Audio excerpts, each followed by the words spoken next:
दोस्तों आज की इस वीडियो में हम बात करेंगे व्यवस्थापिका के बारे में। व्यवस्थापिका का मतलब होता है कि किसी देश को या राज्य के शासन को सुचारू रूप से यानी सही तरीके से चलाने के लिए सरकार की जरूरत पड़ती है, क्योंकि सरकार ही वो यंत्र होता है जो राज्य के उद्देश्यों को या लक्ष्यों को पूरा करता है।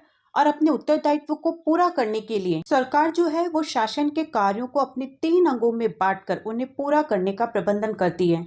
जैसा कि मैं आपको लास्ट वीडियो में बता चुकी हूँ कि हमारे संविधान में राज्य की शक्तियों को 3 अंगों में बांटा गया है।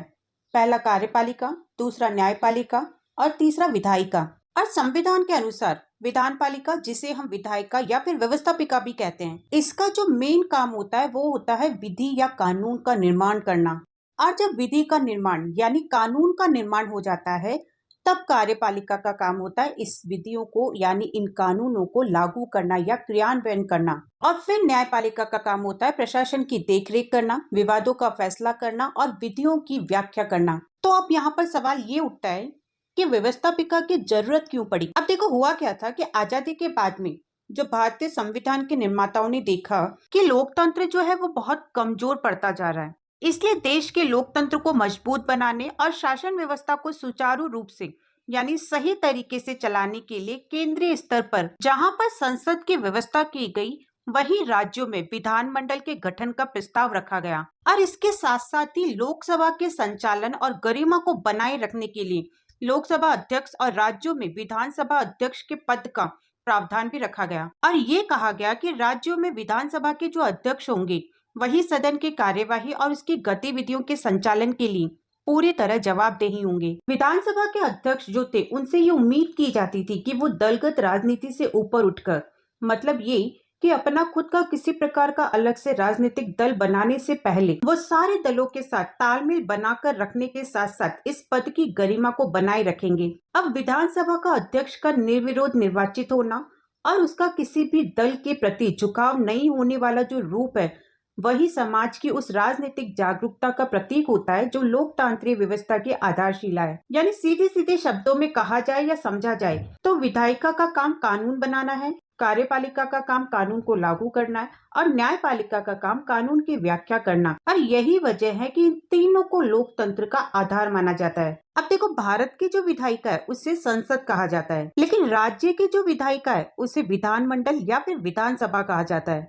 देश की जो विधायिका होती है उसका मतलब होता है संसद के 2 सदन, पहला उच्च सदन यानी राज्यसभा, दूसरा निचला सदन यानी लोकसभा। तो यहाँ पर इसका मतलब ये है कि हमारी जो संसद है वो देश की सर्वोच्च विधायी निकाय है जो 2 सदनों से मिलकर बनती है।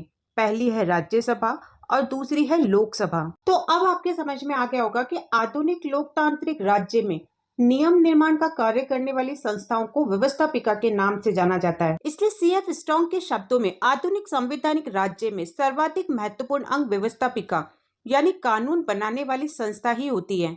अब हम यहाँ पर जानेंगे कि आधुनिक व्यवस्थापिका के प्रमुख कार्य और शक्तियां क्या है। तो यहाँ पर व्यवस्थापिका के जो कार्य हैं उन्हें 2 भागों में बांटा गया है। पहला सरकारी या संवैधानिक कार्य और दूसरा राजनीतिक कार्य। तो पहला जो कार्य है सरकारी या संवैधानिक कार्य, उसके अंदर व्यवस्थापिका के वो सारे काम आते हैं जिन्हें वो वास्तव में सरकारी रूप से या फिर औपचारिक रूप से पूरा करती हैं। जैसे कानून निर्माण संबंधी कार्य। आधुनिक काल में क्या है कि सारे प्रकार की यानी जितने भी प्रकार के कानून व्यवस्थापिका के द्वारा निर्मित किए जाते हैं वो व्यवस्थापिका विधायकों का प्रारूप तैयार करती है और उन पर वाद विवाद करती है और फिर उन्हें स्वीकार करके कानून का रूप प्रदान करती है। और इसके साथ साथ पुराने जितने भी कानून है उनमें संशोधन, परिवर्तन या फिर उन्हें समाप्त करने का कार्य भी करती है। दूसरा है राष्ट्रीय वित्त पर नियंत्रण रखने संबंधी कार्य। अब आजकल क्या है कि व्यवस्थापिका जो है ना वो कानून के निर्माण के साथ साथ ही राष्ट्रीय वित्त पर नियंत्रण रखने का काम भी करती है। अब हर साल जो राष्ट्रीय बजट पारित होता है या फिर अनुमानित आय या व्यय को स्वीकार करने का जो कार्य होता है वो विधानमंडल या व्यवस्थापिका के द्वारा ही किया जाता है। और अपनी शक्ति के अंदर व्यवस्थापिका ये निश्चित करती है, ये तय करती है कि किन साधनों से धन को प्राप्त किया जाए और इस धन को जनहितकारी कार्यों पर किस तरीके से खर्च किया जाए। तीसरा है कार्यपालिका पर नियंत्रण। अब देखो क्या है ना कि व्यवस्थापिका जो है ना वो प्रशासनिक के कार्यों में सीधे तौर पर भाग नहीं ले सकती, लेकिन फिर भी वो प्रशासन पर नियंत्रण रखने की जो प्रक्रिया होती है उसमें कुछ ना कुछ प्रशासनिक कार्य जरूर करती है। और व्यवस्थापिकाओं का ये उत्तरदायित्व है कि वो कार्यपालिकाओं को सही ढंग से कार्य न करने पर या फिर शक्तियों के दुरुपयोग करने पर नियंत्रित करें। अब व्यवस्थापिका के द्वारा जितने भी प्रशासन संबंधी कार्य होते हैं, उन्हें संसदीय या फिर अध्यक्षीय शासन प्रणालियों में अलग अलग रूप में किया जाता है। चौथा कार्य है न्यायिक कार्य।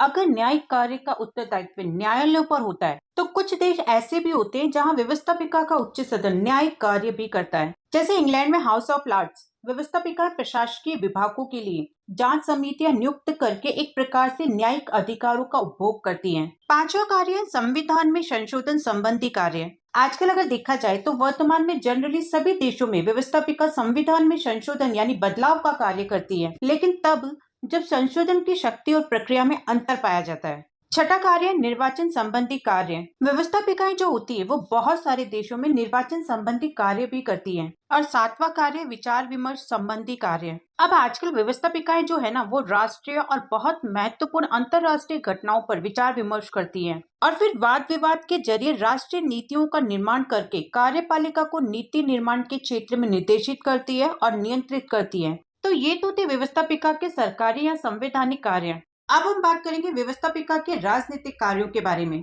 आधुनिक काल में व्यवस्थापिकाएं सरकारी और संवैधानिक कार्यों के अलावा राजनीतिक कार्य भी करती हैं, जिनमें कुछ प्रमुख राजनीतिक कार्य हैं। जैसे पहला है प्रतिनिधित्व का कार्य। अब अगर बात करें व्यवस्थापिका की, तो व्यवस्थापिका ही एक ऐसी है जो सही अर्थों में जन संप्रभुता का प्रतिनिधित्व करती है और इसी के लिए समय समय पर चुनाव कराए जाते हैं। दूसरा कार्य हित स्वरूपीकरण और हित समूहीकरण का कार्य है। अब आधुनिक काल में व्यवस्थापिकाएं जो है वो समाज के अलग अलग और परस्पर विरोधी हितों को पूरा करती हैं। और फिर हित स्वरूपीकरण के बाद व्यवस्थापिका जो इन हितों का जो समूहीकरण करती है, समझाने बुझाने का जो काम करती है, वो विधि निर्माण के जरिए करती है। तीसरा कार्य राजनीतिक सामाजिकरण और शिक्षण कार्य। व्यवस्थापिका का एक दूसरा राजनीतिक कार्य राजनीतिक सामाजिकरण और जनता को राजनीतिक शिक्षा प्रदान करना भी है। चौथा कार्य निगरानी पर्यवेक्षण का कार्य। व्यवस्थापिका की जो भूमिका है वो देश के रक्षक और पहरेदार जैसी है, क्योंकि ये राजनीतिक व्यवस्था के हर उत्तरदायी अंग पर निगरानी रखती हैं। यहाँ तक तो हमने व्यवस्थापिका क्या है, व्यवस्थापिका के मुख्य कार्य क्या है,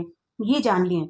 अब हम बात करेंगे कि आखिर क्या वजह है, क्या कारण है कि आधुनिक काल में व्यवस्थापिका की शक्तियों में कमी आ गई है। व्यवस्थापिका की शक्तियों के पतन या ह्रास से मतलब ये है कि आज के समय में व्यवस्थापिका की जो भूमिका है उसमें कमी आने से है, क्योंकि आज के आधुनिक लोकतांत्रिक राज्य की तुलना में अगर हम बात करें तो व्यवस्थापिका अब उतनी ज्यादा प्रभावशाली नहीं होती जितनी की पहले होती थी और इसी वजह से इस स्थिति को व्यवस्थापिका के पतन के नाम से जाना जाता है। अगर हम देखें तो अप्रत्यक्ष रूप से तो व्यवस्थापिका की शक्तियों में बढ़ोतरी हुई है, लेकिन कार्यपालिका की तुलना में व्यवस्थापिका की शक्तियों में कमी आ गई है। इसके साथ साथ ही कार्यपालिका की तुलना में व्यवस्थापिका का महत्व भी कम हो गया है, जिसकी वजह से क्या हो रहा है कि व्यवस्थापिका कमजोर होती जा रही है और इस वजह से कार्यपालिका व्यवस्थापिका पर हावी होती जा रही है। क्योंकि क्या होता है कि दलीय अनुशासन की वजह से कार्यपालिका जो है वो व्यवस्थापिका की शक्तियों का इस्तेमाल करती है और उसे नियंत्रित भी करती है। इससे व्यवस्थापिका की जो भूमिका है वो सीमित हो जाती है। इधर न्यायपालिका की बढ़ती भूमिका की वजह से भी व्यवस्थापिका की शक्तियों में कमी आ गई है, क्योंकि देखो हो क्या रहा है कि सरकारी कामों की जटिलता और तकनीकी प्रकृति बढ़ रही है, जिसकी वजह से विज्ञान और तकनीक के विकास की वजह से प्रशासनिक समस्याएं बहुत ज्यादा जटिल हो गई हैं और इसके साथ साथ ही सांसदों के जरिए उचित मर्यादा और शिष्टा का पालन न करने की वजह से भी व्यवस्थापिका का पतन हो रहा है। सांसद लोगों के प्रतिनिधि के तौर पर नैतिकता को त्याग देते हैं। तो सीधे सीधे शब्दों में अगर हम इसे समझे तो राज्य के सकारात्मक और कल्याणकारी स्वरूप के कारण आधुनिक कार्यपालिका जो है वो बहुत सारे ऐसे कार्यों में लगी हुई है जो पहले नहीं करती थी और इन कार्यों में वृद्धि होने की वजह से सरकार के 3 अंगों में कार्यपालिका का महत्व बहुत ज्यादा बढ़ गया है। कार्यपालिका के कार्यों की वृद्धि की तुलना में व्यवस्थापिका के कार्यों में कम वृद्धि हुई है। बस इन्हीं वजह से व्यवस्थापिका का महत्व कम हो गया है।